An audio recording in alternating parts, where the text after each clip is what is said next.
Baru-baru ini pedangdut Via Valen membeberkan kebiasaannya di ranjang bersama sang suami, Chevra Yolandi. Urusan ranjang tersebut diungkap Via Valen yang baru menjadi istri Chevra Yolandi. Dikatakan Via Valen, banyak fakta seru terkait kebiasaan yang dilakukan di ranjang dengan Chevra Yolandi.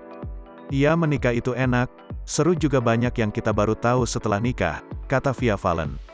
Selama sebulan ini, wanita berusia 30 tahun tersebut lebih jauh mengenal Chevra, terlebih ketika sang suami sedang tidur. "Baru tahu tidurnya gini, kadang ngorok sih kalau capek kan. Terus ya aku tidur dikasih ketiak sama dia. Lucu sih," ungkap Via Valen. Bak tak mau kalah, Chevra juga mengungkapkan fakta terkait kebiasaan istrinya di ranjang. "Kalau dia tidur mangap dan muter gitu, kalau udah capek banget tidurnya udah muter aja," timpal Chevra Yolandi. Via Valen dan Chevra Yolandi mengklaim, mereka sama-sama romantis yang selalu ditunjukkan selama mereka berumah tangga. Chevra mengaku dirinya menginginkan Via lebih dalam mengenal keluarga besarnya di Bangka Belitung setelah menikah. "Ya alhamdulillah lancar aja semua," ucap Chevra.